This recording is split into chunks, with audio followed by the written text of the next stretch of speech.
আজকে অনেক বেলা হয়ে গেছে, খাবার পাঠাতে। চলুন দেখি তাহলে কি খাবার পাঠিয়েছে। ওরে বাবা, খিচুড়ি পাঠিয়েছে। এটা তো আমার খুব ফেভারিট জিনিস। যতই ফেভারিট হোক, কিন্তু এখন আমি খাবো না, অনেক বেলা হয়ে গেছে। কারণ আমি যখন ঘুমের থেকে উঠেছি, অনেক বেলায় উঠেছি, তখন আমি অল্প কিছু হালকা খাবার খেয়ে নিয়েছিলাম। অ্যাকচুয়ালি আজকে আমাদের দোকানটা বন্ধ থাকবে বৃষ্টির জন্য, এত বৃষ্টি হয়েছে। আর আমাদের যেহেতু খাবার দোকান, সেহেতু অনেকেই দুপুরবেলা খেতে আসে, খাওয়ানো হয়। কিন্তু আজকে রান্না করে মাসি, সে আজকে আসতে পারেনি, সে অনেক দূর থেকে আসে।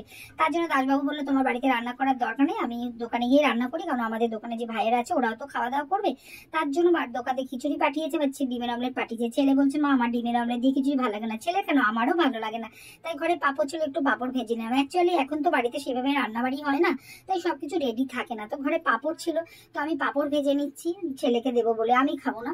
তো আজকে হয়তো অনেকের বাড়িতেই খিচুড়ি হয়েছে, কারণ বৃষ্টির দিনেই সবাই ওয়েট করে খিচুড়িটা খাবে। কেন, গরমে খিচুড়িটা খেলে প্রচন্ড শরীরে কষ্ট হয় এবং প্রচুর জল তেষ্টা পায়, শরীর হাইফাই করে।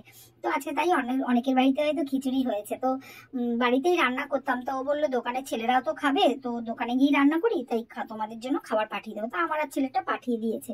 তো চলুন আমি পাঁপড়গুলো এখন ভেজে নিই, ছেলেকে খেতে দিতে হবে। ছেলেও খেতে চাইছিল না, তো খিচুড়ি শুনে বললো মা তাহলে অল্প একটু দাও, টেস্ট করি। আমিও 1 চামচ টেস্ট করেছিলাম, খুবই সুন্দর হয়েছে, বাদাম টাদাম দিয়ে রান্না করেছে। তো চলুন পাঁপড়গুলো ভেজে নিয়ে ছেলেকে খেতে দিই। তো মোটামুটি আমার এখন পাঁপড় ভাজা কমপ্লিট হয়ে গেছে। চলুন ছেলের খাবারটা আমি বেড়ে ফেলি।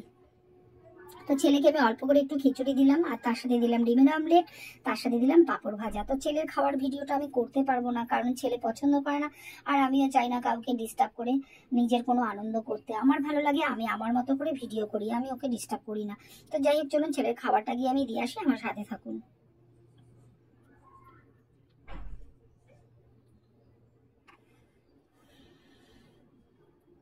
তো ছেলের খাবার দিয়ে আসলাম, খিচুড়ি খাবো না বলে যে পাঁপড় ভাজা খেতে পারো না, এ তো কোনো কথা নেই। তো সব খাবার দাবারগুলো ঢেকে রাখলাম। সবাই রাত্রিরে যদি খিচুড়ি খাবে, যা খাবে তাই বানানো হবে বাড়িতে। তো আমি একটু পাঁপড় খাই। তো বন্ধুরা, আজকে হয়তো অনেকেই বৃষ্টির জন্য ডিউটিতে বেরোতে পারেনি, কিন্তু যাদের আবার বেরোতে হবে বেরোতে, যেরকম আমার হাজবেন্ডও ডিউটিতে গেছে। তো যারা যারা বাড়িতে আছেন, বৃষ্টির দিনের সন্ধ্যাটা খুব আনন্দ উপভোগ করুন।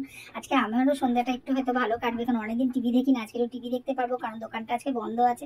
তো সব ভালো থাকবেন, সুস্থ থাকবেন, গুড বাই।